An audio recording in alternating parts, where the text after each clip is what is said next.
প্রস্তাব গ্রহণ করেছেন প্রধানমন্ত্রী। সরকার আজই আলোচনায় বসতে রাজি বলে জানিয়েছেন আইনমন্ত্রী আনিসুল হক। গণভবনে প্রধানমন্ত্রীর সঙ্গে বৈঠকের পর জাতীয় সংসদের টানেল গেটে সাংবাদিকদের নিয়ে কথা বলেন।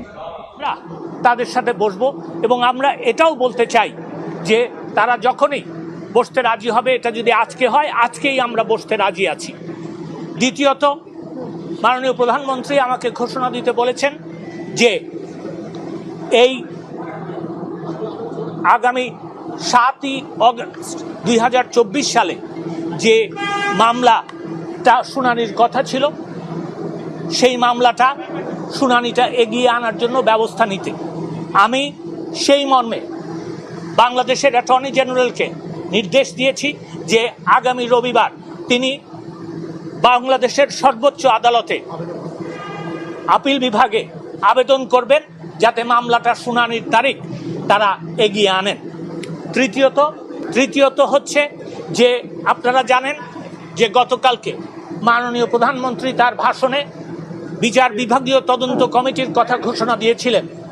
সেই প্রেক্ষিতে আমরা একজন বিজ্ঞ বিচারপতি, হাইকোর্ট বিভাগের বিচারপতি জনাব খন্দকার দিলরুজ্জামানের কে এই কমিটির জুডিশিয়াল বিচার বিভাগীয় তদন্তের দায়িত্ব দেওয়ার জন্য কমিটি তৈরি করেছি।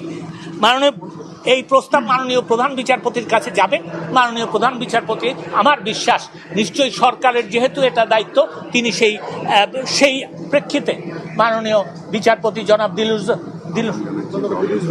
দিলরুজ্জামানকে আমি এই প্রেক্ষিতে দেখেন আমরা দেখেছি এবং বিশদভাবে আমরা পরীক্ষা নিরীক্ষা পর্যালোচনা সবই করেছি।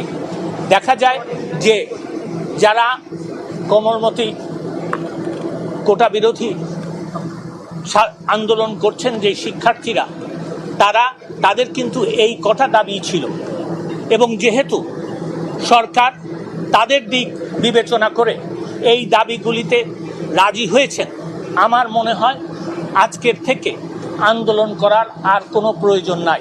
আমি সেই কারণে তাদেরকে আহ্বান জানাচ্ছি, অনুরোধ করছি, একজন পিতৃতুল্য নাগরিক হিসাবে আমি তাদেরকে অনুরোধ করছি যে তারা যেন এই সহিংসতা বন্ধ করে এবং এই আন্দোলন প্রত্যাহার বা স্থগিত করে।